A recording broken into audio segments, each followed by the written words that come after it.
6월 2일 금요일입니다. 오늘 아침 신문은 어떤 소식 다뤘는지 짚어보겠습니다. 이현웅 아나운서가 정리해왔습니다. 어서 오십시오. 안녕하십니까. 네. 자, 오늘 첫 번째 기사부터 보겠습니다.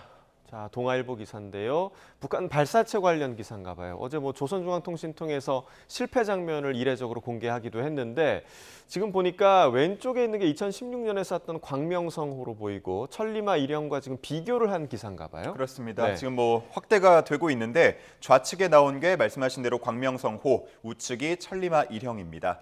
한눈에 보기에도 크기나 그 구조가 좀 다르다는 걸 알 수가 있겠는데요. 예. 먼저 좌측의 광명성호는 전체 길이 중에 1단, 그러니까 지금 광명성 빨갛게 글씨가 써 있는 그 부분이 전체의 절반 정도를 차지하고 있는데 오른쪽 천리마 일형의 경우는 1단과 2단의 길이가 거의 비슷하다는 걸 볼 수 있습니다. 이에 대해서 전문가들은 강한 추력에서 오는 가속도 문제를 해결하기 위한 구조로 분석을 하고 있고요. 한편 가장 윗부분이죠. 위성 탑재부 부분에도 좀 차이를 보이고 있습니다. 왼쪽의 광명성호는 우리가 일반적으로 생각하는 발사체의 모습처럼 점점 더 좁아지는, 작아지는 그렇게 설계가 됐지만 이번에 쏘아 올린 발사체 보면은 가분수 형태를 갖추고 있습니다. 이에 대해서는 발사 능력에 대한 과대 선전을 위해서라거나 혹은 위성 여러 기를 넣을 수 있도록 한 설계라는 분석들이 나오고 있습니다. 네, 모든 부분이 중요하겠지만 엔진이 사실 가장 중요하잖아요. 이번에 엔진 성능이 좀 발전이 됐나요? 네, 엔진의 성능은 톤포스라는 단위로 나타내곤 하는데요. 1톤포스는 1톤의 중량을 밀어 올릴 수 있는 힘을 나타내는 겁니다. 2016년 광명성호는 준중거리 미사일용 엔진 4기를 묶어서 120톤포스의 추력을 냈는데요. 이번에는 ICBM용 백두산 엔진을 최소 2기에서 4기까지 묶은 것으로 보입니다. 한 기당 80톤포스의 추력을 갖춘 걸로 평가가 되기 때문에 만약에 2기를 갖췄다 그러면 160톤포스, 4기라면 320톤포스가 되겠습니다. 2기만 묶더라도 광명성호 때보다 추력이 더 향상됐다고 볼 수가 있겠고요. 만약에 4기일 경우 누리호의 300톤포스보다 더 높은 걸로 볼 수가 있겠습니다. 이렇게 전반적으로는 능력이 향상됐다는 평가가 나오고 있습니다. 네, 현재 해군이 2단 추진체로 추정되는 잔해를 인양하고 있으니까 인양이 되면 조금 더 정확하고 자세하게 분석을 해볼 수 좀 있을 것 같습니다. 자, 다음 기사 보겠습니다. 자, 조선일보 일면에 굉장히 크게 실렸네요. 연봉 10억에도 의사가 안 옵니다. 연봉 10억이라면 저는 갈 텐데 지금 굉장히 좀 상황이 좀 많이 안 좋은가 봐요. 그렇습니다. 네. 연봉 10억 조건을 내건 곳 충북 청주의 한 종합병원입니다. 심장내과 의사 3명을 채용한다는 공고를 냈는데요. 10억뿐만 아니고요. 숙소도 제공하고 인센티브도 제공하고 식대도 별도로 제공합니다. 여기에 학회 참석도 보장됩니다. 자, 이런 조건들까지 쭉 내걸었는데 의사가 아닌 사람이 보기에는 말씀하신 것처럼 제가 보기에도 정말 파격적인 조건처럼 보입니다. 하지만 그 채용 결과를 보면요. 기사 제목에서도 나와 있듯이 지원자가 단 한 명도 없었다고 합니다. 이 해당 병원은 다시 2차 공고를 내봤는데 역시 이번에도 지원자는 0명이었습니다. 결국 지금 다시 공고를 낼 때는 이거 근무 시간 더 줄여야 되나? 연봉을 더 높여야 하나? 이런 고민을 하고 있는 상황이라고 합니다. 자, 여러 요소가 있기는 하겠지만 의사 인력난 문제가 가장 심한 원인이 아닐까 좀 생각이 되는데 이 정도일 줄은 몰랐네요. 네. 저희가 의사 인력난 문제 한두 번 다룬 거 아니지 않습니까?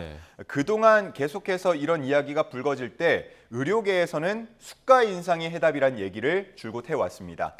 하지만 기사에서는 이번 10억 채용 실패를 보면서 의료계의 논리가 설득력을 잃었다고 보고 있습니다. 결국은 의대 정원 확대가 더 먼저라는 얘기로 연결이 되겠는데요.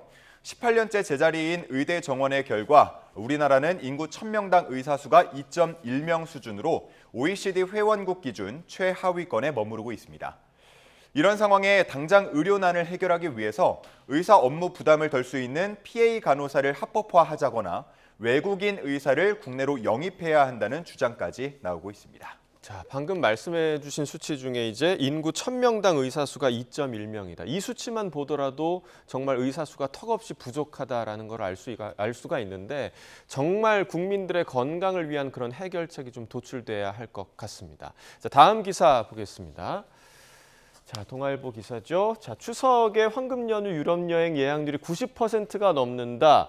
이번 추석 연휴를 활용하면 좀 길게 휴가를 갈 수 있나 봐요. 그렇습니다. 뭐 올해 추석 연휴를 기대하는 분들 상당히 많으실 것 같습니다.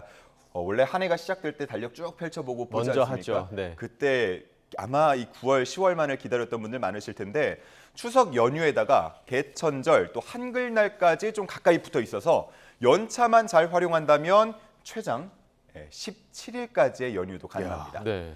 직장인들 사이에서는 그러니까 역대급 휴가 시즌이 될 거라는 얘기까지 나오고 있는데요. 그래서 이때 해외로 나가는 항공편 이미 마감이 됐거나 마감 직전인 경우가 많습니다. 여행객 입장에서는 설레는 여행 소식일 텐데요. 이게 나라 입장에서 보면은 조금은 걱정되는 면도 있겠습니다. 한국에서 해외로 나가는 아웃바운드 여행 회복세는 이렇게 상당히 가파른 반면에 해외에서 한국으로 여행을 오는 인바운드 여행 회복세는 상대적으로 더디기 때문에 이게 여행 수지 적착폭이 더 커질 수 있다는 우려가 나오고 있습니다. 네, 우리나라도 뭐 이제 굿바이 코로나19를 외쳤고 볼거리 먹거리도 많고 또 K컬처 좋아하는 분들도 많은데 왜 안 오시는 걸까요? 일단은 계절적인 특성도 들어볼 수 있겠는데요. 올 여름 지금 뭐 국내에서도 얼마나 더울지, 비는 얼마나 올지 걱정하는 분들 많지 않습니까? 뭐 해외 여행객 입장도 마찬가지입니다. 이런 소식에 민감할 수밖에 없겠고요. 또 코로나19 기간 동안 치솟은 국내 물가도 해외 여행객들의 발목을 잡고 있습니다.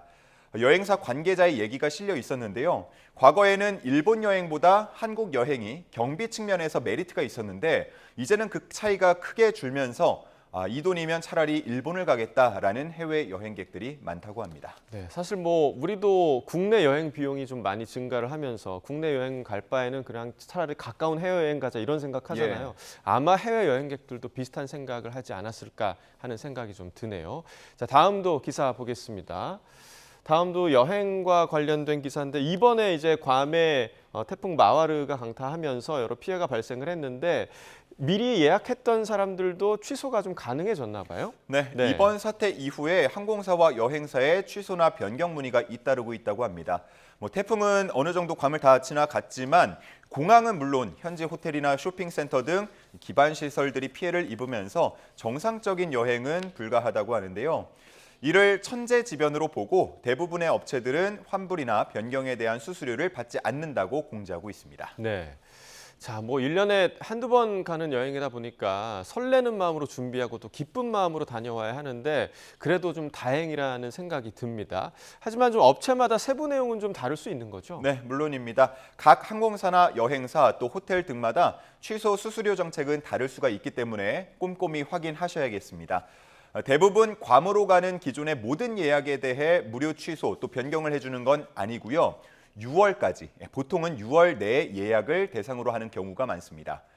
그리고 중개 사이트 등을 이용해서 예약한 경우가 많을 텐데요. 이때에는 수수료가 부과될 수 있다고 하니까 본인이 예약한 건에 대해서 다시 한번 자세히 확인해 볼 필요가 있겠습니다. 네, 6월 이후는 대상이 아닐 수도 있다니까 또 괌 여행 계약하신 분들 참고하시면 좋을 것 같습니다. 자, 마지막 기사 보겠습니다.